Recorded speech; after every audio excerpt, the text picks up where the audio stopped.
안녕하십니까, 책돌이입니다. 오늘 소개해드릴 책은 느껴주면 풀려난다입니다. 저자는 김상훈, 출판사는 정신세계사입니다.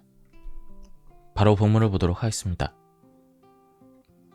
80대 후반인 어머니가 녹내장이 되어서 시력을 거의 완전히 상실했다. 혼자서는 화장실도 못 가고 매일 하루 세끼를 혼자 하지 못한다. 이를 옆에서 무력하게 지켜보는 것도 어렵고 매일 시중 드는 것도 어렵다. 누구나 늙으면 어쩔 수 없이 필연적으로 받아들여야 하는 고통일까? 아니면 내가 벗어날 수 있는 고통일까? 현실이 진짜라고 착각하면 고통은 필연적이다. 하지만 현실이 가짜라면 그럼 고통도 가짜이다. 악몽을 꿀 때 고통스러운 건 악몽이 진짜라고 믿기 때문이다. 악몽에서 깨어나는 순간 휴 하는 한숨이 절로 뿜어나온다. 악몽은 가짜였기 때문이다. 악몽 속에 나도 가짜였다. 그런데 악몽의 원인을 제거하지 않으면 나는 또 악몽에 시달리게 된다. 악몽을 꾸는 원인은 무엇일까?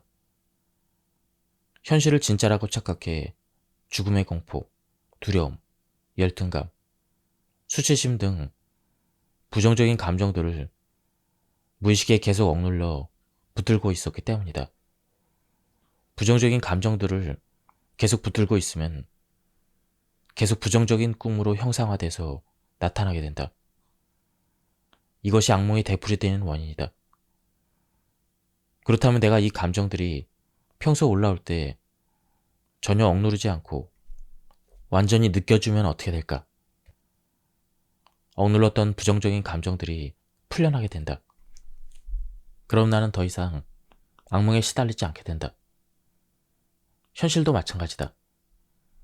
부정적인 감정들을 느껴주지 않고 무의식에 억눌러 계속 붙들고 있으면 부정적인 현실로 형상화돼서 내 눈앞에 계속 반복해서 펼쳐진다. 그렇다면 현실이 가짜임을 알게 되면 어떨까? 그럼 현실 속의 몸도 가짜이다. 또 가짜 현실을 보고 느끼는 감정들도 가짜이다. 그래서 부정적인 감정들을 억누르지 않고 느껴주게 된다. 그럼 고통스러운 부정적인 현실도 반복되지 않는다. 사람들은 왜 공포 영화를 볼까? 영화가 가짜임을 알고 보기 때문이다. 가짜 영화를 볼 때 느끼는 공포도 역시 가짜이다. 공포가 가짜라는 걸 알고 느끼게 되면 공포가 억눌리지 않는다. 그런 공포를 느끼는 것도 재미가 있다. 어린이들은 왜 롤러코스터를 좋아할까? 롤러코스터가 안전하다는 걸 알고 타기 때문이다. 안전한 롤러코스터를 타고 느끼는 공포는 과연 진짜일까? 그 공포 역시 가짜이다. 공포가 가짜라는 걸 알고 느끼기 때문에 공포도 오히려 즐거움이 된다. 현실은 가짜일까? 완벽한 가짜이다. 나는 그걸 어떻게 알았을까? 4년 전쯤 화장실 거울로 내 얼굴을 무심코 들여다보았는데 돌연 내 얼굴 주위로 하얀 빛이 넓게 둘러싸이는 게 보였다. 생각이 사라진 상태로 바라보았기 때문이다. 그 뒤부터 하루도 빠짐없이 홀로그램 현실의 비밀을 들여다보는 즐거움에 빠졌다. 생각이 완전히 사라지면 몸이 빛으로 사라진다는 걸 알게 되었다. 몸도 생각과 빛으로 만들어진 가짜인 것이다. 몸이 가짜이면 현실도 가짜이다. 우리는 현실을 진짜로 착각해 온갖 부정적인 감정들을 억눌러 붙들고 살아간다. 무의식에 오래도록 억눌린 이 부정적인 감정들은 인격화되어 있다. 이 부정적인 인격체들이 나로 살아가며 고통스러운 부정적인 현실을 창조한다. 무의식에 억눌린 이 부정적인 인격체들을 풀어놓아 주어야 부정적 현실에서 풀려난다. 부정적인 감정들은 느껴주면 풀려난다. 그럼 우리도 부정적인 현실에서 영원히 풀려나게 된다. 돌고 도는 고통의 수레바퀴에서 영구적으로 벗어나는 것이다. 오랜 세월 무의식에 억눌린 부정적인 감정들은 마음의 아픔으로 응어리 져 있다. 이 아픔이 풀려날 땐 눈물과 콧물, 하품, 방귀, 코피 등도 흘러나온다. 때로는 두드러기, 물집, 냉기, 몸의 진동 등을 일으키기도 한다. 이렇게 몸을 통해 완전히 빠져나가야 고통스러운 부정적인 현실도 되풀이되지 않는다. 이 책의 전반부는 홀로그램 현실의 이치를 자세히 설명한다. 후반부는 거울을 이용해 현실이 빛으로 된 홀로그램임을 확인하고 억눌린 감정들을 치유하는 간단하고 쉬운 방법을 소개한다. 부정적인 감정들이 풀려나면서 고통스러운 현실이 어떻게 거짓말처럼 바뀌게 되는지도 생생한 체험 사례들을 통해 소개한다. 내가 화가 난다는 생각을 나와 동일시해서 붙들고 있으면 나는 정말 화가 난다. 난 우울하다라는 생각을 붙들고 있으면 난 정말 우울하게 살아간다. 그렇다면 나와 동일시해서 붙들고 있는 모든 생각을 몽땅 놓아주면 어떻게 될까? 아내라는 생각도, 엄마라는 생각도, 며느리라는 생각도, 화난다는 생각도, 가난하다는 생각도 몽땅 놓아주게 되면 나는 텅 비어버린다. 텅 빈 마음만 남는다. 텅 빈 마음은 어떤 생각도 붙들지 않고 있는 창조주의다. 어떤 생각도 붙들지 않고 있기 때문에 모든 생각을 자유재재로 붙들어 모든 것을 창조할 수가 있다. 그래서 전지전능하다. 그게 바로 진짜 나이다. 그래서 생각은 필요할 때 사용하고 나면 얼른 놓아주어야 한다. 사용하고 나서도 계속 나와 동일시해서 붙들고 있으면 그 생각이 계속 내 눈앞의 현실로 펼쳐진다. 생각을 계속 붙들고 살아가면 작은 일에도 불쑥 화가 난다. 예컨대 내가 연인에게 카톡을 보냈는데 며칠간 아무 답변도 돌아오지 않는다면 나는 화가 난다. 왜 화가 날까? 내가 연인에게 문자를 보냈다는 그 생각을 나와 동일시해서 계속 붙들고 있기 때문이다. 그럼 연인한테 답신이 올 거야 라는 생각도 역시 나와 동일시해서 계속 붙들고 있게 된다. 그래서 연인이 그 생각대로 행동하지 않으면 화가 난다. 나는 연인 때문에 화나는 걸까? 아니다. 내가 이미 사용한 생각들을 나와 동일시해서 계속 붙들고 있기 때문에 화가 나는 것이다. 생각을 나로 착각해 계속 붙들고 있지만 않으면 나는 늘 텅 빈 마음으로 살아간다. 내 마음이 텅 비어 있으면 나는 어떤 생각이든 마음대로 붙들어 원하는 현실을 자유로이 창조할 수가 있다.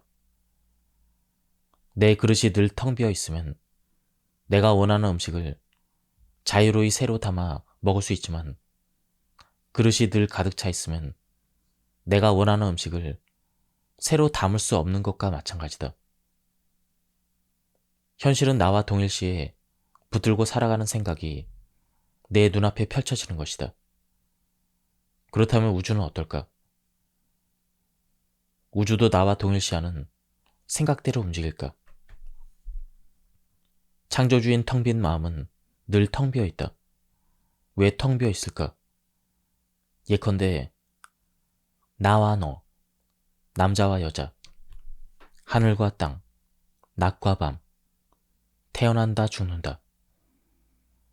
이런 정반대의 짝이 되는 모든 생각을 완전히 받아들인 제로 상태이기 때문이다.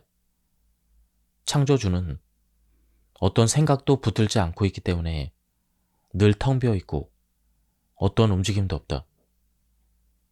그래서 모든 생각은 텅 빈 마음 속에서 떠오른다.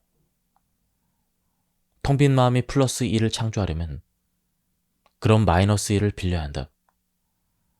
따라서 플러스 1이 생기는 순간 마이너스 1도 동시에 생긴다. 마찬가지의 이치로 플러스 100이 생기는 순간 마이너스 100도 동시에 생긴다. 플러스 100은 마이너스 100을 빌려서 생기고 마이너스 100은 플러스 100을 빌려서 생긴다. 이처럼 짝을 이루는 생각만 빌리면 무엇이든 창조할 수가 있다. 그렇다면 나는 어떻게 창조될까? 역시 똑같은 이치로 창조된다. 아무것도 없는 텅 빈 마음 속에서 나를 창조하려면 너를 빌려야 한다. 그래서 나가 생기는 순간 너도 동시에 생긴다. 나는 너를 빌리러 생기고 너는 나를 빌려 생긴다. 그래서 나의 이면에는 항상 너가 있고 너의 이면에는 항상 나가 있다. 예컨대 내가 난 시장에 간다라는 생각을 나와 동일시하면 텅 빈 마음 속에서 홀로그램들이 일제히 그 생각대로 정렬이 돼서 내 눈앞에 펼쳐진다. 그래서 내가 시장 가는 장면이 마치 진짜 3차원 영화처럼 내 눈앞에 홀로그램으로 펼쳐진다. 내가 실제로 이동하는 것이 아니다. 내 눈앞에서 나라는 홀로그램이 팔다리를 움직이며 시장 가는 모습을 빛의 떨림으로 연출할 뿐이다. 그럼 나와 짝이 되는 우주라는 홀로그램도 시장과 함께 내내 점점 가까이 다가오는 모습을 동시에 연출한다. 이 홀로그램들은 누가 동시에 움직여주는 걸까? 진짜 나인 창조주가 간다 온다라는 짝이 되는 생각들을 사용해 나와 우주라는 홀로그램들을 동시에 움직여준다. 그럼 아바타인 나는 시장을 향해 가고 우주는 시장과 함께 내게 오는 모습이 연출된다. 가는 움직임과 오는 움직임이 동시에 일어나면 제로가 된다. 실제로는 가는 것도 없고 오는 것도 없다. 실제로 이동하는 건 아무것도 없다. 단지 나와 동일시하는 생각대로 홀로그램들이 내 눈앞에서 빛의 떨림으로 명멸할 뿐이다. 하지만 홀로그램 몸을 붙들고 있는 나는 내가 정말 시장을 향해 간다고 착각하게 된다. 사실은 창조주가 아바타인 나를 빌려 시장 가는 경험을 하는 것이다. 3차원 홀로그램 현실은 진짜일까 가짜일까? 물론 가짜이다. 가짜이기 때문에 이 찰나에만 존재한다.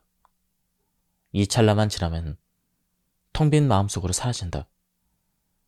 하지만 생멸을 거듭하기 때문에 너무나 진짜 같은 환영을 일으키게 되는 것이다. 이 찰나만 지나면 사라지는 것이 진짜 물질일까? 아인슈타인의 말대로 물질은 존재하지 않는다. 홀로그램 현실은 원래 나인 창조주가 수많은 모습의 홀로그램 몸들을 만들어 홀로그램 눈으로 보고 홀로그램 귀로 듣고 홀로그램 손으로 만져보는 것이다. 다시 말해 게임 플레이어인 창조주가 A와 B라는 게임 캐릭터를 만들어 혼자서 게임을 즐기는 것이다. 그걸 어떻게 알 수 있을까? A가 동일시하는 생각도 텅 빈 마음속에서 떠오르고 B가 동일시하는 생각도 텅 빈 마음에서 떠오른다. 그러니까 텅 빈 하나의 마음인 창조주가 자신을 쪼개서 두 명의 게임 캐릭터들로 만들고 이 캐릭터들이 각자 독자적으로 움직이도록 각자에게 나와 동일시해서 붙을 수 있는 생각을 떠오르게 해주는 것이다. 이 세상엔 무수한 캐릭터들이 있다. 이들도 각기 창조주가 떠오르게 해주는 무수한 줄기의 생각들을 각기 자신과 동일시하며 독자적인 우주 속에 살아간다. 나 자신이 게임 속에 들어온 창조주라는 사실을 깜빡하는 순간 나는 게임 속에 갇힌 캐릭터로 살아가게 된다. 내가 서울에서 제주도로 비행기를 타고 여행을 한다고 가정해보자.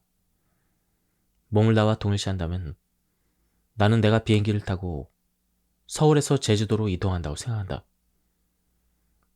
하지만 지나고 나서 여행 중에 내 모습을 되돌아보면 마치 사진기로 촬영한 흑백 사진들처럼 텅 빈 마음속의 내 모습들이 낱개에 정지된 평면 이미지들로 떠올랐다 사라진다. 제주도 여행은 3차원 공간 속에서 일어난 상황이 아니라 텅 빈 마음속에서 펼쳐진 평면의 영화였음을 알 수가 있다. 그리고 나도 그 평면의 영화 화면의 일부였다. 나는 나라는 홀로그램 몸을 붙들고 홀로그램 영화 속에 들어갔다 나온 것이다. 그렇다면 진짜 나는 누구인가? 그 영화를 지켜보는 텅 빈 마음인 관찰자이자 창조주의다. 이를 VR, 즉 가상현실 영화에 비유해보면 어떨까? 나는 VR 안경을 쓰고 내가 제주도를 여행하는 VR 영화를 보는 중이다.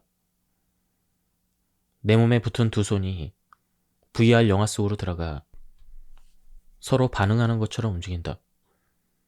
그럼 나는 내가 마치 정말 제주도를 여행하는 것처럼 착각하게 된다. 나는 지금 이 자리에서 가만히 앉아있고 영화 속의 이미지들이 차례로 내게 다가오면서 내 눈앞에 펼쳐진다. 높은 산의 이미지가 점점 내려오면서 내 눈앞에 펼쳐지면 내가 정말 산에 올라간 것 같다. 해변에서 거센 파도가 밀려오는 이미지가 내 눈앞에 펼쳐지면 내가 정말 파도에 휩쓸릴 것처럼 느껴지고 만다. 물론 현실이라는 인생 영화는 훨씬 더 정교하다. 홀로그램 인생 영화에서는 창조주인 내가 홀로그램 몸을 만들어 홀로그램 영화 속에 아예 들어와 버린다. 나 자신이 홀로그램 영화 화면의 일부가 되어버리는 것이다. 잠시 눈을 감아보자. 현실이라는 영화 화면이 내 눈과 함께 싹 사라진다. 다시 눈을 떠보자. 영화의 화면이 내 눈과 함께 다시 펼쳐진다. 내 눈은 영화 화면에 붙어있다. 그래서 내 몸은 영화 화면에서 벗어날 수 없다. 이처럼 창조주는 두 손만 영화 속에 들여놓은 게 아니라 아예 몸 전체를 영화 화면 속에 들여다 놓고 현실이라는 영화를 경험한다. 물론 몸을 평면의 영화 화면 속에 들여다 놓을 수 있는 건 몸 역시 평면의 홀로그램이기 때문이다. 친구를 떠올려보자. 아무것도 없는 텅 빈 마음속에서 평면의 이미지로 떠오른다. 그를 우주만큼 크게 떠올려 볼 수 있고 콩알만큼 작게 떠올려 볼 수도 있다. 우주를 떠올려보자. 우주 역시 평면의 이미지로 떠오른다. 우주를 어마어마하게 크게 떠올려 볼 수도 있고 티끌만하게 작게 떠올려 볼 수도 있다. 나와 동일시하는 생각을 억누르면 상황이 되풀이된다. 남편은 결혼 전부터 술과 담배에 중독된 채 살아왔습니다. 재작년부터 제가 시작한 일이 잘 돼서 남편도 같이 새 사업을 하고 있었는데 전부터 있었던 의처증이 더욱 심해졌습니다. 지금은 술이 없으면 단 하루도 못 지냅니다. 정말 미칠 것 같아서 이혼 이야기를 몇 번 꺼냈는데 사람을 죽일 듯 난리를 쳐서 지금은 말을 꺼내지도 못합니다. 정말 이제는 남편에 대한 정이 하나도 없고 불쌍하다는 생각도 전혀 없습니다. 그냥 저 사람이 내 눈앞에서만 안 보이면 좋겠습니다. 같은 공간에 있는 것도 싫고 눈 마주치는 것도 소름 끼칠 정도입니다. 아이들까지 매일 남편 기분을 살피며 불안하게 사는 게 너무 싫습니다. 몸이 나라는 착각 속에 살아가면 남편과 나는 서로 분리된 존재이다. 나와 분리된 남편을 내가 무슨 수로 바꿀 수 있을까? 불가능하다. 하지만 내가 경험하는 모든 상황은 나와 동일시에 붙들고 있는 생각이 형상화된 홀로그램 영화라는 사실에 눈을 뜨면 돌연 모든 게 가능해진다. 왜냐하면 내가 붙들고 있는 생각만 바꾸면 상황 전체가 통째로 바뀌기 때문이다. 그렇게 하려면 내가 붙들고 있는 생각이 어떻게 가짜 상황을 연출해내는지 또렷하게 이해해야 한다. 상황, 즉 현실이 가짜라는 건 실제로는 아무것도 없다는 것이다. 이걸 완전히 아는 알미 되는 순간 마음은 텅 비어버린다. 즉 내가 붙들고 있는 모든 생각을 몽땅 놓아주게 된다. 마치 공포스러운 꿈을 꾸다가 아, 이건 가짜구나 이렇게 깨닫는 순간 공포가 싹 사라지는 것 같다. 공포가 가짜라는 걸 알았기 때문이다. 내가 공포를 붙들고 있지 않으면 공포스러운 꿈도 공포스럽지 않은 꿈으로 전환이 된다. 3차원 현실이 진짜라는 착각을 일으키는 가장 큰 원인은 단연 시각이다. 시각은 내 시야를 완전히 덮어버리기 때문이다. 나는 내 머리 앞쪽에 붙어있는 육안을 통해 나와 동일시하는 생각을 3차원 공간으로 전환시켜 바라본다. 청각과 후각 등 다른 감각들도 3차원 공간이라는 착각을 생생하게 강화시키는 보조 기능을 한다. 예컨대 3차원 공간은 내 눈앞에만 펼쳐지는 환영이지만 귀를 통해 내 몸 뒤에 먼 곳에서 차가 돌아오는 소리가 들린다거나 빵을 굽는 냄새가 바람을 타고 흘러오면 나는 자동적으로 내 몸 뒤에도 3차원 현실이 존재한다고 믿는다. 하지만 그것도 역시 나와 동일시해서 붙들고 있는 생각이 청각과 후각으로 전환되는 것이다. 나는 늘 나와 동일시하는 생각 속에서 살아간다. 그렇다면 남편이 매일 술을 마시는 원치 않는 현실은 왜 매일 되풀이해서 내 눈앞에 형상화되는 것일까? 현실을 진짜라 착각하면 좋고 싫음이 생기기 때문이다. 그러다 보니 나는 술 마시는 남편이 싫다. 이런 생각을 나와 동일시해서 계속 억눌러 붙들고 있게 된다. 생각을 나와 동일시해서 계속 붙들고 있지만 않으면 물질화된 현실로 나타나지 않고 그냥 흘러가 버린다. 그런데 내가 계속 억눌러 붙들고 있으니 흘러가지 못한 채 내 눈앞에 물질화된 현실로 계속 나타날 수밖에 없다. 나는 왜 술 마시는 남편을 싫다고 억눌러 붙들고 있을까? 술 안 마시는 남편을 좋다고 붙들고 싶어 하기 때문이다. 한쪽을 좋다고 붙들고 싶어 하면 싫어하는 반대쪽은 자연히 무의식에 억눌리게 된다. 그럼 어떤 현실이 창조될까? 억눌린 생각은 반드시 다시 튀어오른다. 생각도 에너지의 물결이기 때문이다. 그렇다면 내가 정반대의 짝이 되는 생각을 동시에 받아들이면 양쪽 생각이 합쳐져 텅 비어버린다. 즉, 텅 빈 마음속에 흘러 들어간다. 자연히 싫어하는 남편의 모습은 내 눈앞의 현실로 형상화돼 나타나지 않는다. 몸을 나와 동일시하면 자연히 좋고 싫음이 생긴다. 자연히 원하는 생각은 좋다고 붙들고 싶어 하기 때문에 원치 않는 생각은 싫다고 느껴져서 무의식적으로 억눌리게 된다. 그럼 원치 않는 현실이 계속 나타날 수밖에 없다. 창조주가 게임을 하는 플레이어라면 나는 게임 속의 아바타이다. 창조주는 게임 속에 모든 캐릭터를 동시에 지켜보며 동시에 움직여준다.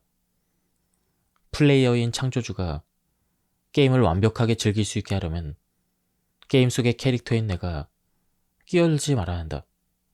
내가 끼어들면 게임이 제대로 흘러가지 못한 채 자꾸만 고통스럽게 되풀이된다. 게임 속의 A도, B도, C도, D도 각기 창조주인 텅 빈 마음속에서 떠오르는 생각으로 움직이는 캐릭터이다. 게임 속의 나는 내가 게임을 한다고 착각하지만 나 혼자 게임을 할 수 있을까? 게임이 제대로 흘러가려면 게임 속의 모든 캐릭터가 플레이어인 창조주에게 게임을 완전히 맡겨놔야 한다. 그렇지 못하기 때문에 인생 영화라는 게임이 고통의 바다인 것이다. 돈이 떨어진다라는 생각은 돈이 채워진다라는 생각과 짝이다. 그래서 돈이 떨어지는 상황이 닥치면 두려움이 저절로 올라온다. 두려움을 느껴주지 않으면 돈이 떨어져도 아무 행동도 안 하게 된다. 그래서 점점 궁핍해진다.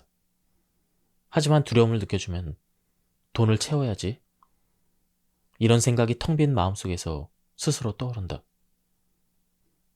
이 생각을 나와 동일시에 붙들고 있으면 돈을 어떻게 채우지?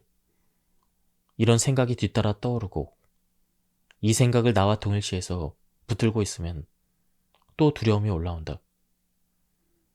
이 두려움도 또 느껴주면 이렇게 벌면 되지.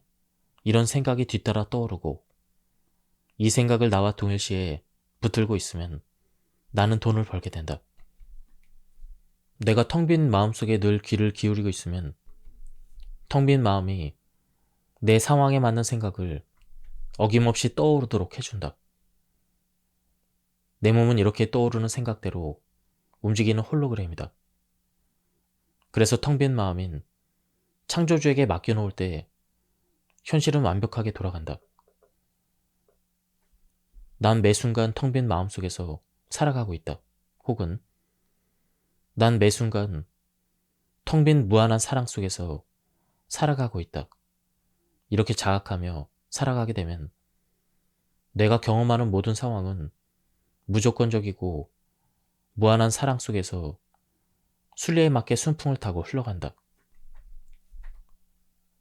거꾸로 몸을 나와 동일시하고 살아가면 현재의 상황에 맞지 않는 두뇌의 생각으로 살아가기 때문에 원치 않는 상황들이 자꾸만 되풀이된다.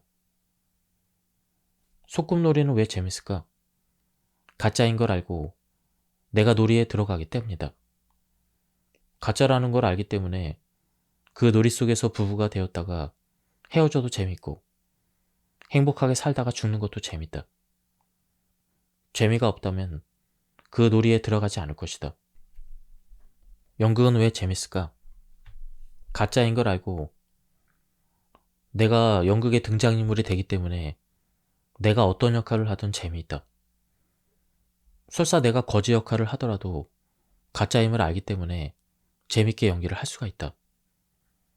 3차원 인생 영화도 창조주가 짝이 되는 생각들로 수많은 홀로그램 장난감, 나들을 만들고 혼자서 즐기는 놀이다. 인생 영화 속에서 모든 홀로그램 등장인물이 죄다 수많은 모습을 한 창조주의 현현이자 장난감들이다. 창조주가 바로 나임을 망각하면 두려운 영화 장면이 펼쳐질 때 무의식적으로 자꾸 억눌러 버리게 된다. 억눌러 버린다는 건 억눌러 계속 붙들고 있다라는 것이다. 나는 무엇을 억눌러 계속 붙들고 있는가? 나와 동일시하는 생각을 억눌러 계속 붙들고 있다.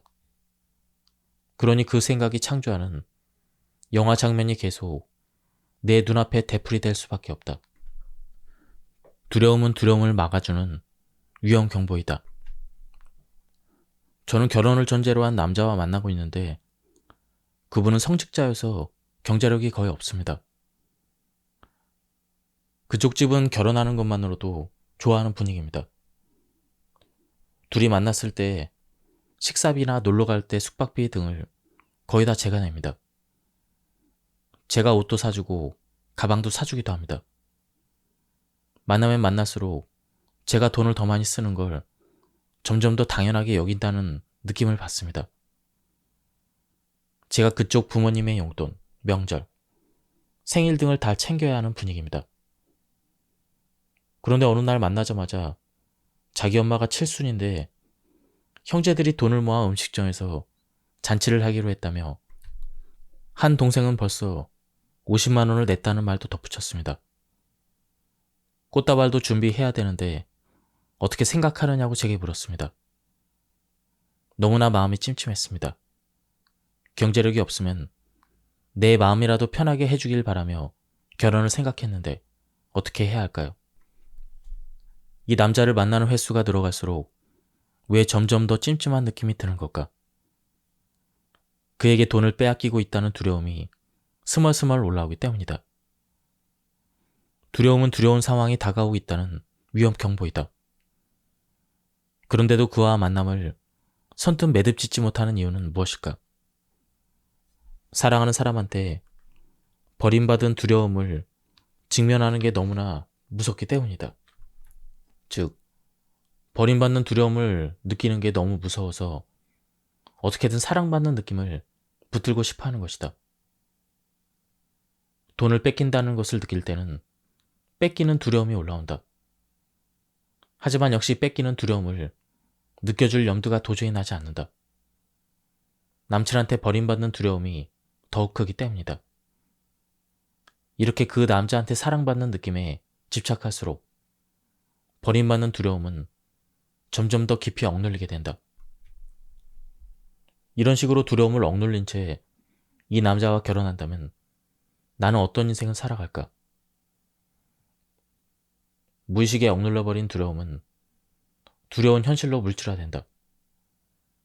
남편과 시댁에 내가 번 돈을 다 빼앗기고 평생 뒤지다거리를 하다가 나중에는 버림받는 인생을 살아갈 것이다. 어젯밤 제가 두려움을 외면하고 있다는 답변을 받고 아침에 눈을 떴는데 그 남자와 대화했던 내용이 떠오르면서 그 대화도 가스라이팅이었다는 게 확 느껴졌습니다. 결혼하면 다 제가 먹여 살려야 하고 그쪽 부모님 경조사도 챙겨야 한다는 생각에 너무나 짜증이 났습니다. 그래서 저는 그에게 전화해서 결혼하면 안 맞을 것 같으니 친구로 지내자고 말한 뒤에 헤어졌습니다. 첫날은 좀 마음이 아팠는데 다음날에는 속이 후련하다는 생각이 들었습니다. 예전에 사귄 남자친구도 좀 이상했는데 그가 저에게 해준 게 너무 많아서 정 때문에 헤어지지 못한 게 너무 힘들었었습니다. 그런데 지금 생각해보니 그 찌질한 놈 잘 찼다라는 후련한 생각이 들었고 진작 바로 차버렸어야 되는데 하는 아쉬움만 남습니다. 솔직히 저 자신을 객관적으로 보면 부족한 게 없거든요. 그런데 이렇게 이성에게 사랑받고자 하는 마음이 여전히 해소되지 않고 있으면 앞으로 다른 남자들을 만나도 이런 상황이 되풀이될까요? 그와 헤어지고 나서 왜 마음이 후련해지는 걸까? 내가 점점 더 깊숙이 빠져들고 있는 위험 상황에서 가까스로 벗어났다는 안도감 때문이다. 두려움을 주느니 내가 정말 두려운 상황에 점점 빠져들고 있었구나. 이렇게 비로소 위험을 감지하게 된 것이다. 이렇게 내가 버림받는 두려움을 느껴주지 않기 위해 찜찜해하면서도 그와 만났다는 사실을 마침내 깨닫고 보니 그 이전에 내가 마음에 쏙 들지 않는 남자들을 왜 붙잡고 있었는지도 알게 되었다. 역시 버림받는 게 두려웠던 것이다. 즉, 내 무의식에서 스멀스멀 올라오는 버림받는 두려움을 마주하는 게 너무나 무서워서 누구라도 붙잡고 싶었던 것이다. 이 두려움은 누가 올라오게 하는 것일까? 내 무의식 속에 두려움에 떠는 버림받은 나가 억눌려 있다. 이 자아가 나로 살아가니 버림받는 두려운 상황들이 내 눈앞에 자꾸만 펼쳐지는 것이다. 하지만 오랫동안 외면해왔던 두려움을 느껴주자 마침내 두려운 상황은 매듭지어졌다. 이처럼 두려움은 두려운 상황을 감지해 미리 알려주는 위험 경보이다.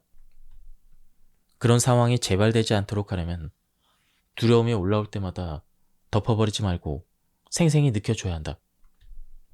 부정적인 감정들은 남들 때문에 생기는 것이 아니다. 저는 올해 30대 초반의 직장인 여성입니다. 직장 생활이 너무 괴로워서 퇴사를 결심하고 다른 회사에 이력서를 넣어보기도 하며 마음이 많이 떠나 있었습니다.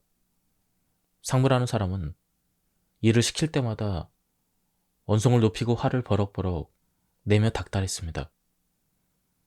저도 너무 화가 나서 대리석으로 그의 머리를 내려치고 싶다는 상상을 한 적도 있습니다.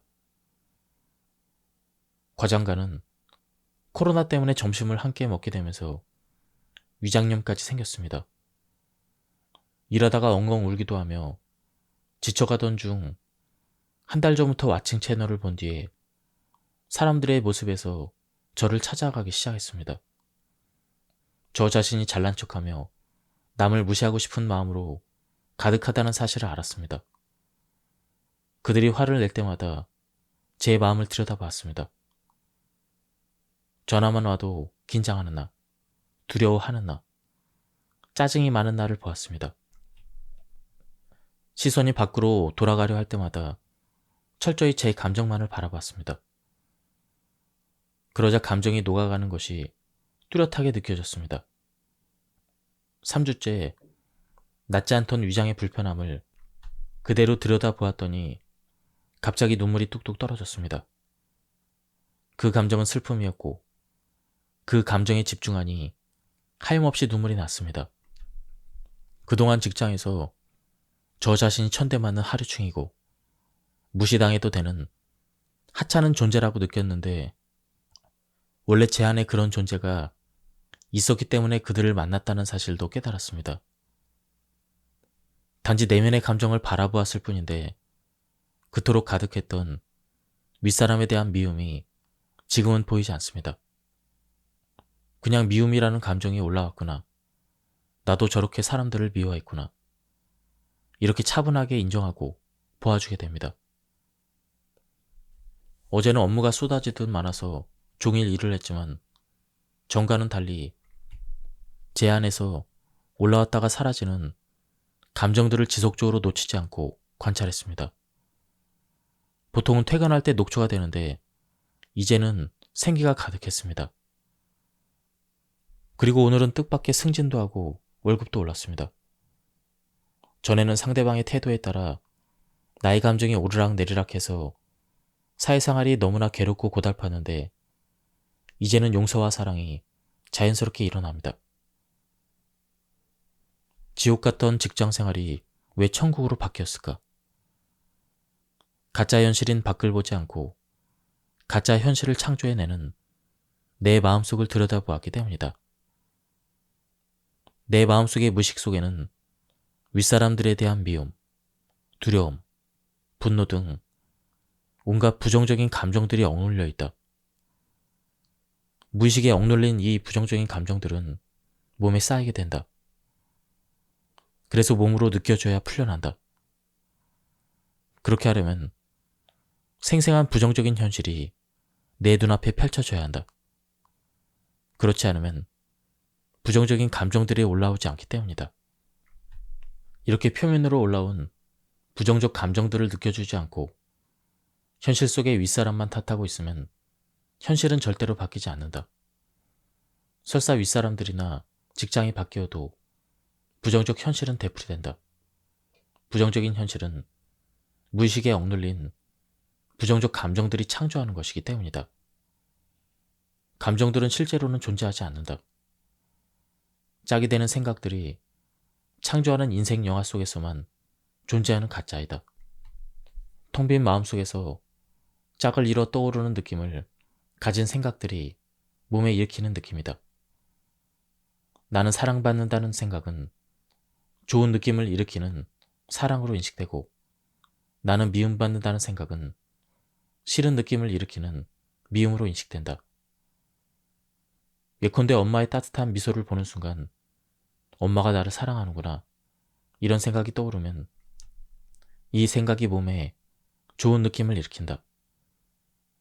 그럼 나는 그걸 사랑으로 인식한다. 거꾸로 엄마가 차가운 눈빛으로 나를 바라보면 엄마가 나를 미워하는구나 이런 생각이 떠오르면서 몸에 싫은 느낌이 일어난다. 그럼 나는 그걸 미움으로 인식한다. 그러니까 사랑과 미움은 남들 때문에 생기는 게 아니라 좋거나 싫은 생각들이 내 몸에 일으키는 느낌이다. 내가 괴로운 건 남들 때문이 아니다. 내 몸에서 일어나는 싫은 느낌을 나 스스로 억눌려서 괴로운 것이다. 나와 동일시하는 생각으로 창조되는 우주에는 나밖에 없다. 내가 남이라고 생각하는 너는 나라는 생각을 빌려 생긴 홀로그램이다. 나라는 존재가 없으면 아무것도 없다. 모든 감정도 역시 짝이 되는 생각들로 창조되는 가짜들이기 때문에 느껴주면 사라지고 느껴주지 않으면 내가 그 속에서 휘말려 들어 고통을 자초하게 된다. 예, 지금까지 이 책에 대한 리뷰를 모두 마쳤습니다. 이 책은 와칭의 저자인 김상훈 작가의 최신작입니다. 제가 발차에 요약해서 많은 부분이 생략되었습니다. 한번 책을 구해서 읽어보실 것을 추천드립니다. 여기서 리뷰를 마치도록 하겠습니다. 감사합니다. 안녕하십니까, 책돌이입니다. 오늘 소개해드릴 책은 느껴주면 풀려난다입니다. 저자는 김상훈, 출판사는 정신세계사입니다. 바로 본문을 보도록 하겠습니다. 80대 후반인 어머니가 녹내장이 되어서 시력을 거의 완전히 상실했다. 혼자서는 화장실도 못 가고 매일 하루 3끼를 혼자 하지 못한다. 이를 옆에서 무력하게 지켜보는 것도 어렵고 매일 시중 두는 것도 어렵다. 누구나 늙으면 어쩔 수 없이 필연적으로 받아들여야 하는 고통일까? 아니면 내가 벗어날 수 있는 고통일까? 현실이 진짜라고 착각하면 고통은 필연적이다. 하지만 현실이 가짜라면 그럼 고통도 가짜이다. 악몽을 꿀 때 고통스러운 건 악몽이 진짜라고 믿기 때문이다. 악몽에서 깨어나는 순간 휴 하는 한숨이 절로 뿜어나온다. 악몽은 가짜였기 때문이다. 악몽 속에 나도 가짜였다. 그런데 악몽의 원인을 제거하지 않으면 나는 또 악몽에 시달리게 된다. 악몽을 꾸는 원인은 무엇일까? 현실을 진짜라고 착각해 죽음의 공포, 두려움, 열등감, 수치심 등 부정적인 감정들을 무의식에 계속 억눌러 붙들고 있었기 때문이다. 부정적인 감정들을 계속 붙들고 있으면 계속 부정적인 꿈으로 형상화돼서 나타나게 된다. 이것이 악몽이 되풀이되는 원인이다. 그렇다면 내가 이 감정들이 평소 올라올 때 전혀 억누르지 않고 완전히 느껴주면 어떻게 될까? 억눌렀던 부정적인 감정들이 풀려나게 된다. 그럼 나는 더 이상 악몽에 시달리지 않게 된다. 현실도 마찬가지다. 부정적인 감정들을 느껴주지 않고 무의식에 억눌러 계속 붙들고 있으면 부정적인 현실로 형상화돼서 내 눈앞에 계속 반복해서 펼쳐진다. 그렇다면 현실이 가짜임을 알게 되면 어떨까? 그럼 현실 속의 몸도 가짜이다. 또 가짜 현실을 보고 느끼는 감정들도 가짜이다. 그래서 부정적인 감정들을 억누르지 않고 느껴주게 된다. 그럼 고통스러운 부정적인 현실도 반복되지 않는다. 사람들은 왜 공포 영화를 볼까? 영화가 가짜임을 알고 보기 때문이다. 가짜 영화를 볼 때 느끼는 공포도 역시 가짜이다. 공포가 가짜라는 걸 알고 느끼게 되면 공포가 억눌리지 않는다. 그런 공포를 느끼는 것도 재미가 있다. 어린이들은 왜 롤러코스터를 좋아할까? 롤러코스터가 안전하다는 걸 알고 타기 때문이다. 안전한 롤러코스터를 타고 느끼는 공포는 과연 진짜일까? 그 공포 역시 가짜이다. 공포가 가짜라는 걸 알고 느끼기 때문에 공포도 오히려 즐거움이 된다. 현실은 가짜일까? 완벽한 가짜이다. 나는 그걸 어떻게 알았을까? 4년 전쯤 화장실 거울로 내 얼굴을 무심코 들여다보았는데 돌연 내 얼굴 주위로 하얀 빛이 넓게 둘러싸이는 게 보였다. 생각이 사라진 상태로 바라보았기 때문이다. 그 뒤부터 하루도 빠짐없이 홀로그램 현실의 비밀을 들여다보는 즐거움에 빠졌다. 생각이 완전히 사라지면 몸이 빛으로 사라진다는 걸 알게 되었다. 몸도 생각과 빛으로 만들어진 가짜인 것이다. 몸이 가짜이면 현실도 가짜이다. 우리는 현실을 진짜로 착각해 온갖 부정적인 감정들을 억눌러 붙들고 살아간다. 무의식에 오래도록 억눌린 이 부정적인 감정들은 인격화되어 있다. 이 부정적인 인격체들이 나로 살아가며 고통스러운 부정적인 현실을 창조한다. 무의식에 억눌린 이 부정적인 인격체들을 풀어놓아 주어야 부정적 현실에서 풀려난다. 부정적인 감정들은 느껴주면 풀려난다. 그럼 우리도 부정적인 현실에서 영원히 풀려나게 된다. 돌고 도는 고통의 수레바퀴에서 영구적으로 벗어나는 것이다. 오랜 세월 무의식에 억눌린 부정적인 감정들은 마음의 아픔으로 응어리져 있다. 이 아픔이 풀려날 땐 눈물과 콧물, 하품, 방귀, 코피 등도 흘러나온다.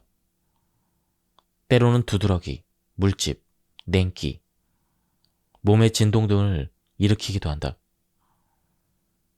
이렇게 몸을 통해 완전히 빠져나가야 고통스러운 부정적인 현실도 되풀이되지 않는다. 이 책의 전반부는 홀로그램 현실의 이치를 자세히 설명한다.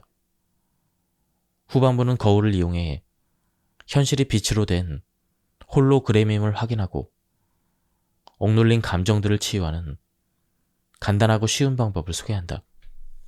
부정적인 감정들이 풀려나면서 고통스러운 현실이 어떻게 거짓말처럼 바뀌게 되는지도 생생한 체험 사례들을 통해 소개한다. 내가 화가 난다는 생각을 나와 동일시해서 붙들고 있으면 나는 정말 화가 난다. 난 우울하다라는 생각을 붙들고 있으면 난 정말 우울하게 살아간다. 그렇다면 나와 동일시해서 붙들고 있는 모든 생각을 몽땅 놓아주면 어떻게 될까? 아내라는 생각도, 엄마라는 생각도, 며느리라는 생각도, 화난다는 생각도, 가난하다는 생각도 몽땅 놓아주게 되면 나는 텅 비어버린다. 텅 빈 마음만 남는다. 텅 빈 마음은 어떤 생각도 붙들지 않고 있는 창조주의다. 어떤 생각도 붙들지 않고 있기 때문에 모든 생각을 자유재재로 붙들어 모든 것을 창조할 수가 있다. 그래서 전지전능하다. 그게 바로 진짜 나이다. 그래서 생각은 필요할 때 사용하고 나면 얼른 놓아주어야 한다. 사용하고 나서도 계속 나와 동일시해서 붙들고 있으면 그 생각이 계속 내 눈앞의 현실로 펼쳐진다. 생각을 계속 붙들고 살아가면 작은 일에도 불쑥 화가 난다. 예컨대 내가 연인에게 카톡을 보냈는데 며칠간 아무 답변도 돌아오지 않는다면 나는 화가 난다. 왜 화가 날까? 내가 연인에게 문자를 보냈다는 그 생각을 나와 동일시해서 계속 붙들고 있기 때문이다. 그럼 연인한테 답신이 올 거야 라는 생각도 역시 나와 동일시해서 계속 붙들고 있게 된다. 그래서 연인이 그 생각대로 행동하지 않으면 화가 난다. 나는 연인 때문에 화나는 걸까? 아니다. 내가 이미 사용한 생각들을 나와 동일시해서 계속 붙들고 있기 때문에 화가 나는 것이다. 생각을 나로 착각해 계속 붙들고 있지만 않으면 나는 늘 텅 빈 마음으로 살아간다. 내 마음이 텅 비어 있으면 나는 어떤 생각이든 마음대로 붙들어 원하는 현실을 자유로이 창조할 수가 있다. 내 그릇이 늘 텅 비어 있으면 내가 원하는 음식을 자유로이 새로 담아 먹을 수 있지만 그릇이 늘 가득 차 있으면 내가 원하는 음식을 새로 담을 수 없는 것과 마찬가지다. 현실은 나와 동일시에 붙들고 살아가는 생각이 내 눈앞에 펼쳐지는 것이다. 그렇다면 우주는 어떨까? 우주도 나와 동일시하는 생각대로 움직일까? 창조주인 텅 빈 마음은 늘 텅 비어 있다. 왜 텅 비어 있을까? 예컨대 나와 너, 남자와 여자, 하늘과 땅, 낮과 밤, 태어난다 죽는다. 이런 정반대의 짝이 되는 모든 생각을 완전히 받아들인 제로 상태이기 때문이다. 창조주는 어떤 생각도 붙들지 않고 있기 때문에 늘 텅 비어 있고 어떤 움직임도 없다. 그래서 모든 생각은 텅 빈 마음 속에서 떠오른다. 텅 빈 마음이 플러스 1을 창조하려면 그럼 마이너스 1을 빌려야 한다. 따라서 플러스 1이 생기는 순간 마이너스 1도 동시에 생긴다. 마찬가지의 이치로 플러스 100이 생기는 순간 마이너스 100도 동시에 생긴다. 플러스 100은 마이너스 100을 빌려서 생기고 마이너스 100은 플러스 100을 빌려서 생긴다. 이처럼 짝을 이루는 생각만 빌리면 무엇이든 창조할 수가 있다. 그렇다면 나는 어떻게 창조될까? 역시 똑같은 이치로 창조된다. 아무것도 없는 텅 빈 마음 속에서 나를 창조하려면 너를 빌려야 한다. 그래서 나가 생기는 순간 너도 동시에 생긴다. 나는 너를 빌리러 생기고 너는 나를 빌려 생긴다. 그래서 나의 이면에는 항상 너가 있고 너의 이면에는 항상 나가 있다. 예컨대 내가 난 시장에 간다라는 생각을 나와 동일시하면 텅 빈 마음 속에서 홀로그램들이 일제히 그 생각대로 정렬이 돼서 내 눈앞에 펼쳐진다. 그래서 내가 시장 가는 장면이 마치 진짜 3차원 영화처럼 내 눈앞에 홀로그램으로 펼쳐진다. 내가 실제로 이동하는 것이 아니다. 내 눈앞에서 나라는 홀로그램이 팔다리를 움직이며 시장 가는 모습을 빛의 떨림으로 연출할 뿐이다. 그럼 나와 짝이 되는 우주라는 홀로그램도 시장과 함께 내내 점점 가까이 다가오는 모습을 동시에 연출한다. 이 홀로그램들은 누가 동시에 움직여주는 걸까? 진짜 나인 창조주가 간다 온다라는 짝이 되는 생각들을 사용해 나와 우주라는 홀로그램들을 동시에 움직여준다. 그럼 아바타인 나는 시장을 향해 가고 우주는 시장과 함께 내게 오는 모습이 연출된다. 가는 움직임과 오는 움직임이 동시에 일어나면 제로가 된다. 실제로는 가는 것도 없고 오는 것도 없다. 실제로 이동하는 건 아무것도 없다. 단지 나와 동일시하는 생각대로 홀로그램들이 내 눈앞에서 빛의 떨림으로 명멸할 뿐이다. 하지만 홀로그램 몸을 붙들고 있는 나는 내가 정말 시장을 향해 간다고 착각하게 된다. 사실은 창조주가 아바타인 나를 빌려 시장 가는 경험을 하는 것이다. 3차원 홀로그램 현실은 진짜일까 가짜일까? 물론 가짜이다. 가짜이기 때문에 이 찰나에만 존재한다.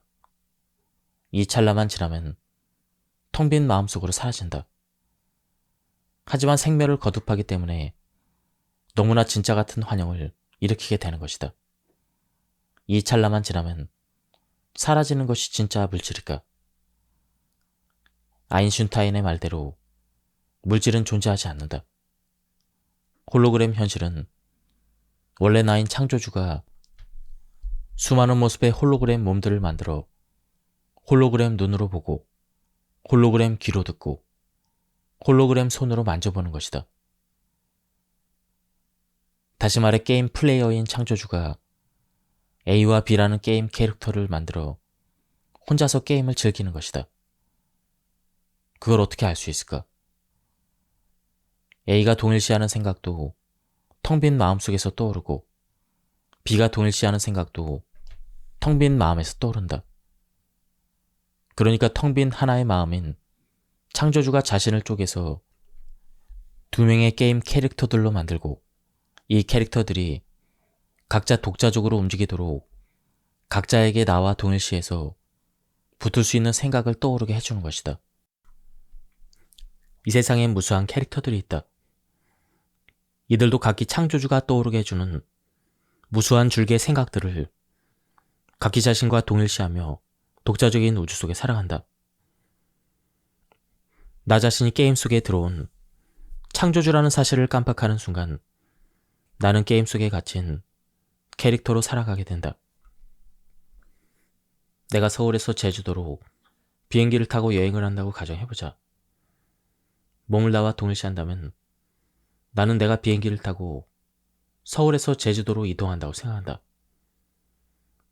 하지만 지나고 나서 여행 중에 내 모습을 되돌아보면 마치 사진기로 촬영한 흑백 사진들처럼 텅 빈 마음속의 내 모습들이 낱개에 정지된 평면 이미지들로 떠올랐다 사라진다.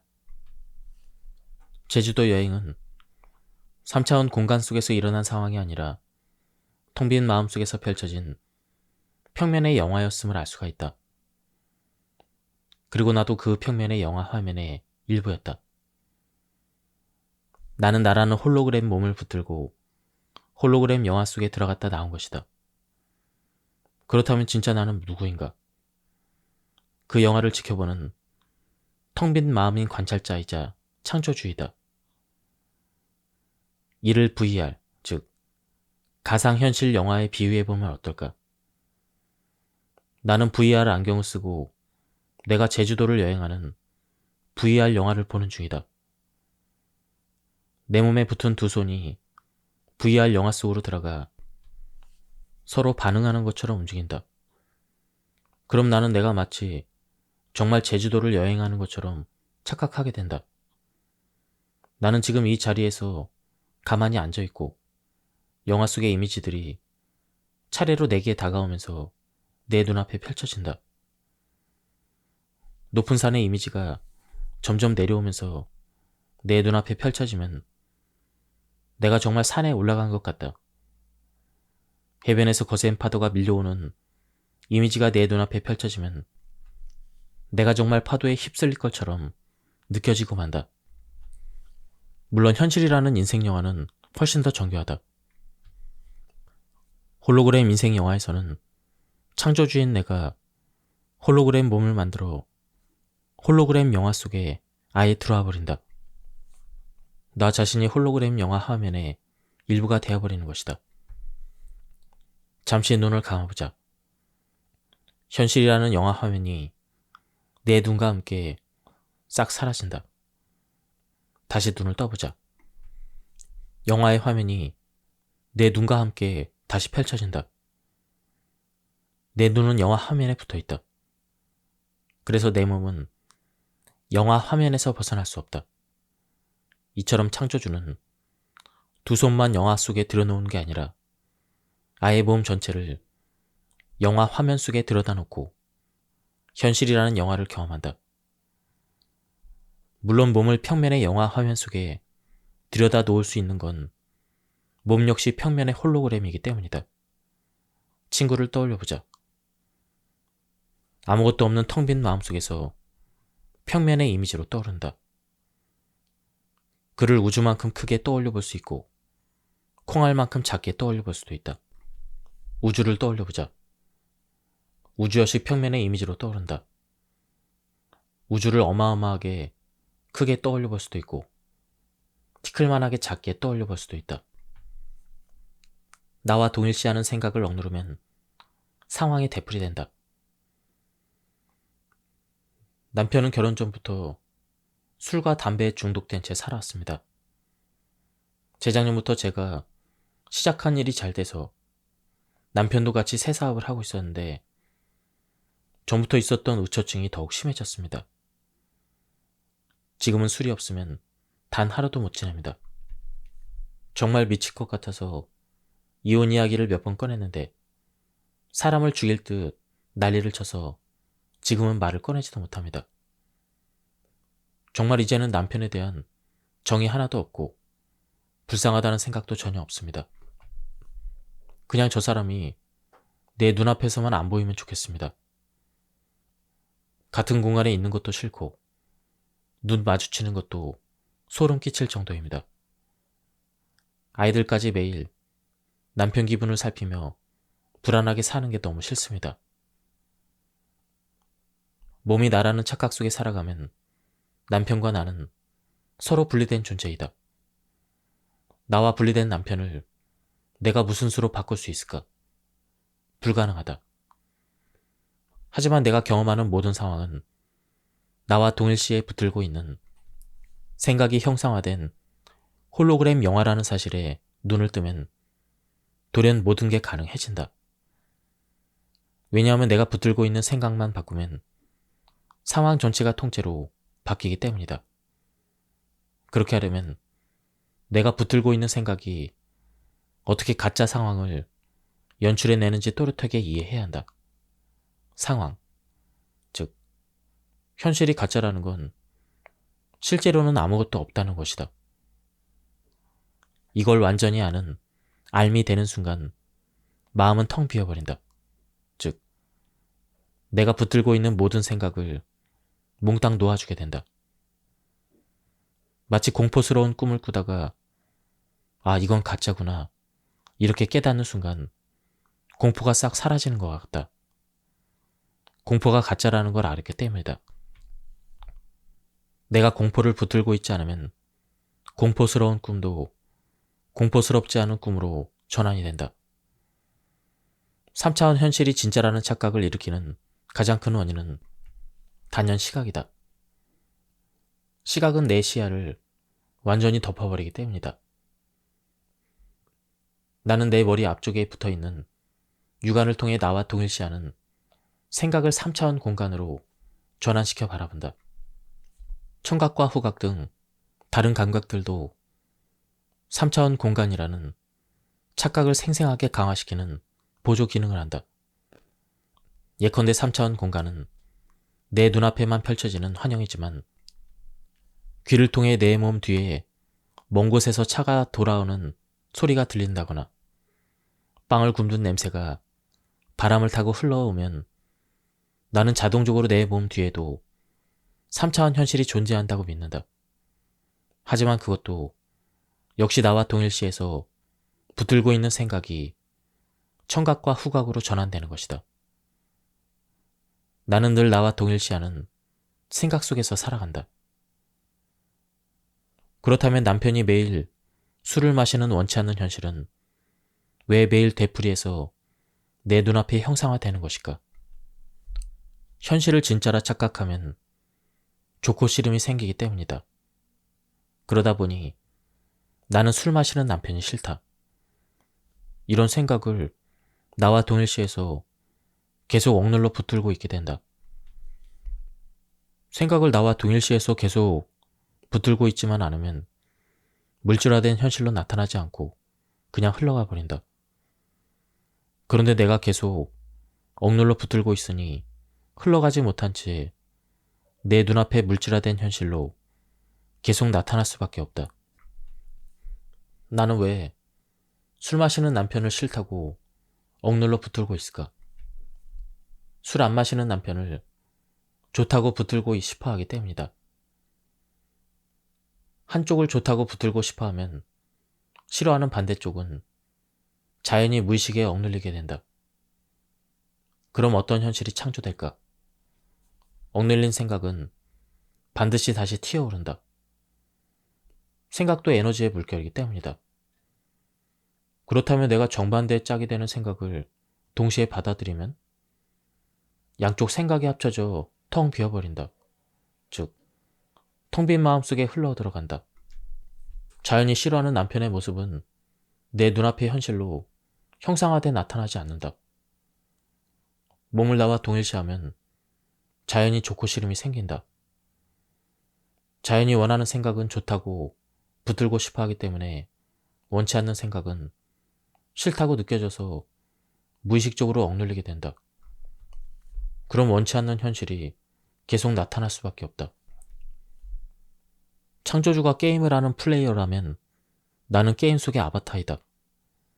창조주는 게임 속에 모든 캐릭터를 동시에 지켜보며 동시에 움직여준다.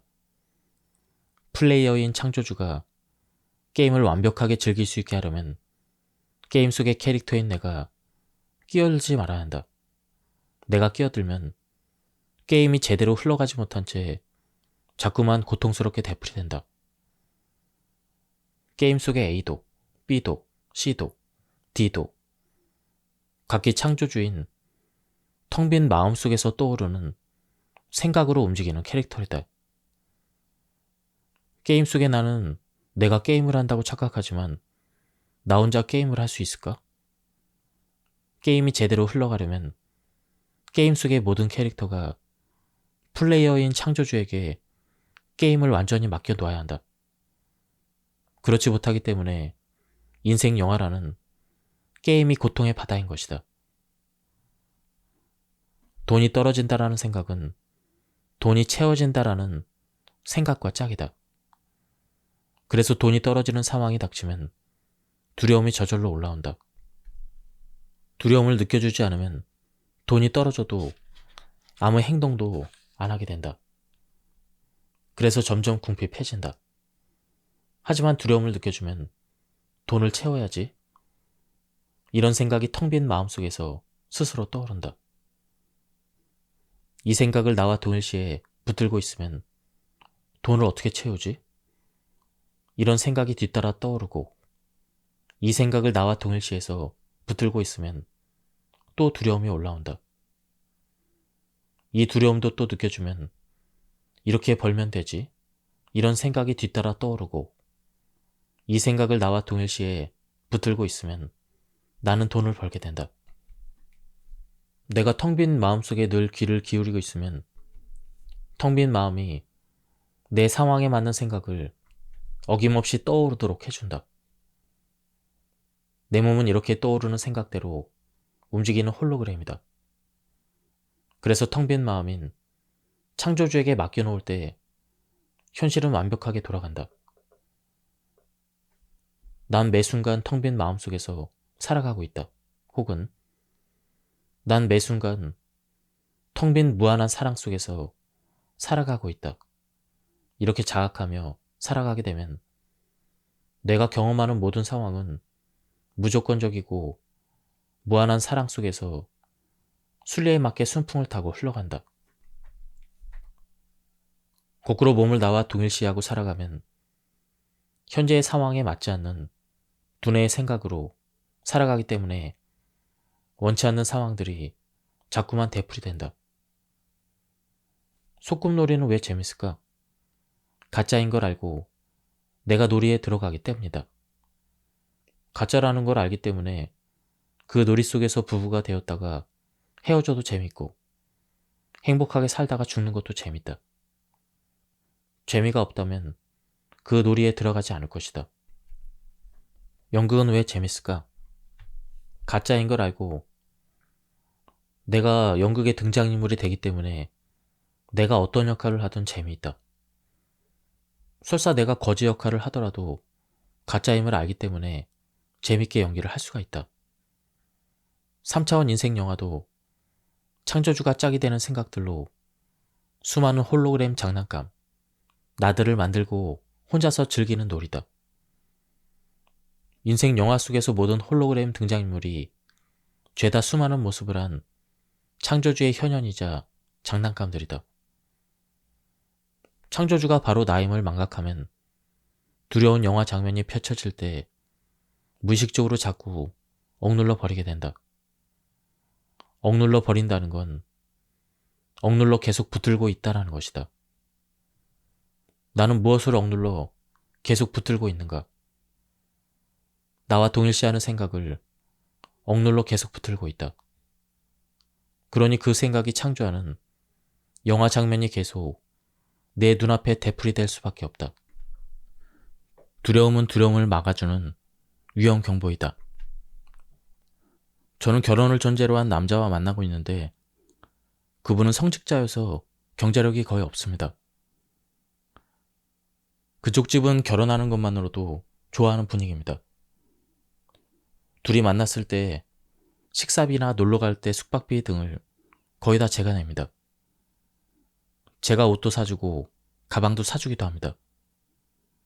만나면 만날수록 제가 돈을 더 많이 쓰는 걸 점점 더 당연하게 여긴다는 느낌을 받습니다. 제가 그쪽 부모님의 용돈, 명절, 생일 등을 다 챙겨야 하는 분위기입니다. 그런데 어느 날 만나자마자 자기 엄마가 칠순인데 형제들이 돈을 모아 음식점에서 잔치를 하기로 했다며 한 동생은 벌써 50만 원을 냈다는 말도 덧붙였습니다. 꽃다발도 준비해야 되는데 어떻게 생각하느냐고 제게 물었습니다. 너무나 마음이 찜찜했습니다. 경제력이 없으면 내 마음이라도 편하게 해주길 바라며 결혼을 생각했는데 어떻게 해야 할까요? 이 남자를 만나는 횟수가 늘어갈수록 왜 점점 더 찜찜한 느낌이 드는 걸까?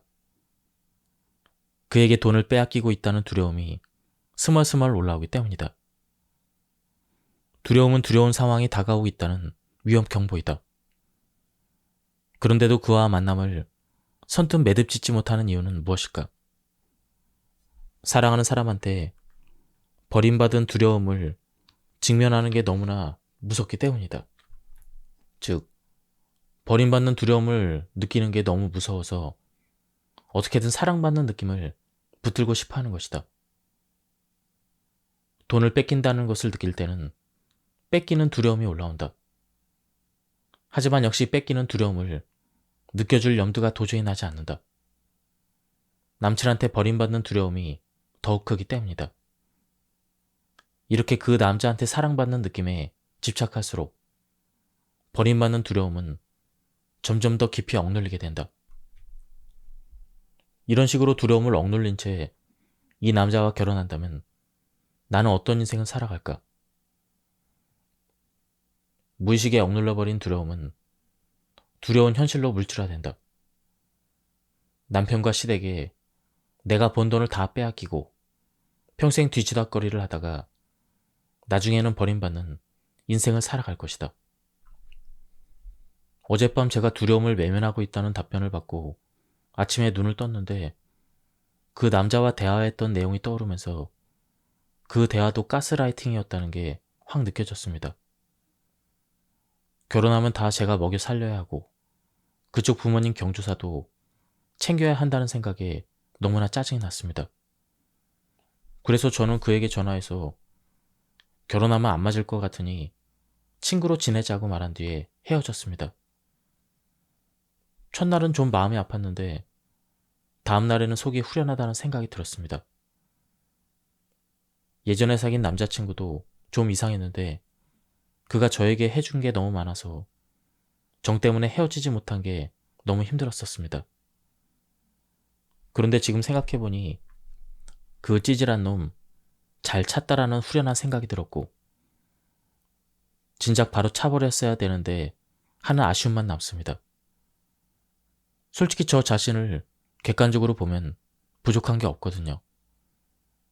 그런데 이렇게 이성에게 사랑받고자 하는 마음이 여전히 해소되지 않고 있으면 앞으로 다른 남자들을 만나도 이런 상황이 되풀이될까요? 그와 헤어지고 나서 왜 마음이 후련해지는 걸까? 내가 점점 더 깊숙이 빠져들고 있는 위험 상황에서 가까스로 벗어났다는 안도감 때문이다. 두려움을 주느니 내가 정말 두려운 상황에 점점 빠져들고 있었구나. 이렇게 비로소 위험을 감지하게 된 것이다. 이렇게 내가 버림받는 두려움을 느껴주지 않기 위해 찜찜해하면서도 그와 만났다는 사실을 마침내 깨닫고 보니 그 이전에 내가 마음에 쏙 들지 않는 남자들을 왜 붙잡고 있었는지도 알게 되었다. 역시 버림받는 게 두려웠던 것이다. 즉, 내 무의식에서 스멀스멀 올라오는 버림받는 두려움을 마주하는 게 너무나 무서워서 누구라도 붙잡고 싶었던 것이다. 이 두려움은 누가 올라오게 하는 것일까? 내 무의식 속에 두려움에 떠는 버림받은 나가 억눌려 있다. 이 자아가 나로 살아가니 버림받는 두려운 상황들이 내 눈앞에 자꾸만 펼쳐지는 것이다. 하지만 오랫동안 외면해왔던 두려움을 느껴주자 마침내 두려운 상황은 매듭지어졌다. 이처럼 두려움은 두려운 상황을 감지해 미리 알려주는 위험 경보이다. 그런 상황이 재발되지 않도록 하려면 두려움이 올라올 때마다 덮어버리지 말고 생생히 느껴줘야 한다. 부정적인 감정들은 남들 때문에 생기는 것이 아니다. 저는 올해 30대 초반의 직장인 여성입니다. 직장 생활이 너무 괴로워서 퇴사를 결심하고 다른 회사에 이력서를 넣어보기도 하며 마음이 많이 떠나 있었습니다. 상무라는 사람은 일을 시킬 때마다 언성을 높이고 화를 버럭버럭 내며 닥달했습니다. 저도 너무 화가 나서 대리석으로 그의 머리를 내려치고 싶다는 상상을 한 적도 있습니다. 과장과는 코로나 때문에 점심을 함께 먹게 되면서 위장염까지 생겼습니다. 일하다가 엉엉 울기도 하며 지쳐가던 중 한 달 전부터 왓칭 채널을 본 뒤에 사람들의 모습에서 저를 찾아가기 시작했습니다. 저 자신이 잘난 척하며 남을 무시하고 싶은 마음으로 가득하다는 사실을 알았습니다. 그들이 화를 낼 때마다 제 마음을 들여다봤습니다. 전화만 와도 긴장하는 나, 두려워하는 나, 짜증이 많은 나를 보았습니다. 시선이 밖으로 돌아가려 할 때마다 철저히 제 감정만을 바라봤습니다. 그러자 감정이 녹아가는 것이 뚜렷하게 느껴졌습니다.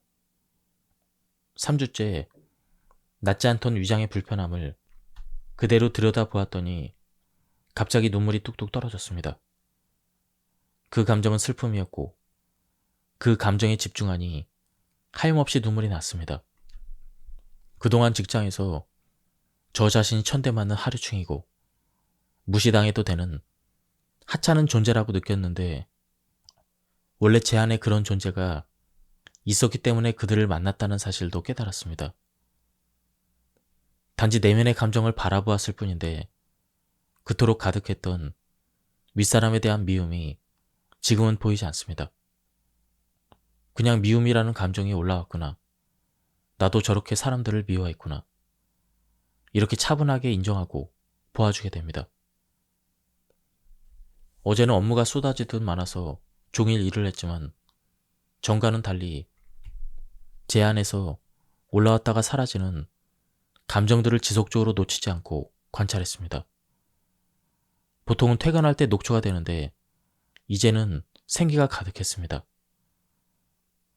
그리고 오늘은 뜻밖의 승진도 하고 월급도 올랐습니다. 전에는 상대방의 태도에 따라 나의 감정이 오르락내리락해서 사회생활이 너무나 괴롭고 고달팠는데 이제는 용서와 사랑이 자연스럽게 일어납니다. 지옥 같던 직장 생활이 왜 천국으로 바뀌었을까? 가짜 현실인 밖을 보지 않고 가짜 현실을 창조해내는 내 마음속을 들여다보았기 때문이다.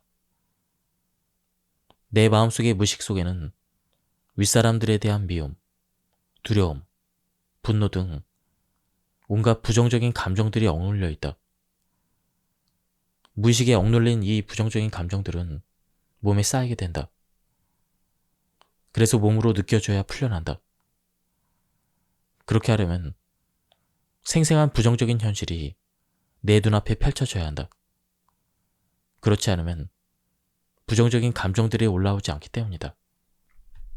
이렇게 표면으로 올라온 부정적 감정들을 느껴주지 않고 현실 속의 윗사람만 탓하고 있으면 현실은 절대로 바뀌지 않는다. 설사 윗사람들이나 직장이 바뀌어도 부정적 현실은 되풀이된다. 부정적인 현실은 무의식에 억눌린 부정적 감정들이 창조하는 것이기 때문이다. 감정들은 실제로는 존재하지 않는다. 짝이 되는 생각들이 창조하는 인생 영화 속에서만 존재하는 가짜이다. 텅 빈 마음속에서 짝을 이뤄 떠오르는 느낌을 가진 생각들이 몸에 일으키는 느낌이다. 나는 사랑받는다는 생각은 좋은 느낌을 일으키는 사랑으로 인식되고, 나는 미움받는다는 생각은 싫은 느낌을 일으키는 미움으로 인식된다. 예컨대 엄마의 따뜻한 미소를 보는 순간 엄마가 나를 사랑하는구나, 이런 생각이 떠오르면 이 생각이 몸에 좋은 느낌을 일으킨다. 그럼 나는 그걸 사랑으로 인식한다. 거꾸로 엄마가 차가운 눈빛으로 나를 바라보면 엄마가 나를 미워하는구나, 이런 생각이 떠오르면서 몸에 싫은 느낌이 일어난다. 그럼 나는 그걸 미움으로 인식한다. 그러니까 사랑과 미움은 남들 때문에 생기는 게 아니라 좋거나 싫은 생각들이 내 몸에 일으키는 느낌이다. 내가 괴로운 건 남들 때문이 아니다. 내 몸에서 일어나는 싫은 느낌을 나 스스로 억눌려서 괴로운 것이다. 나와 동일시하는 생각으로 창조되는 우주에는 나밖에 없다. 내가 남이라고 생각하는 너는 나라는 생각을 빌려 생긴 홀로그램이다. 나라는 존재가 없으면 아무것도 없다. 모든 감정도 역시 짝이 되는 생각들로 창조되는 가짜들이기 때문에 느껴주면 사라지고, 느껴주지 않으면 내가 그 속에서 휘말려 들어 고통을 자초하게 된다. 예, 지금까지 이 책에 대한 리뷰를 모두 마쳤습니다. 이 책은 와칭의 저자인 김상훈 작가의 최신작입니다. 제가 발췌 요약해서 많은 부분이 생략되었습니다. 한번 책을 구해서 읽어보실 것을 추천드립니다. 여기서 리뷰를 마치도록 하겠습니다. 감사합니다.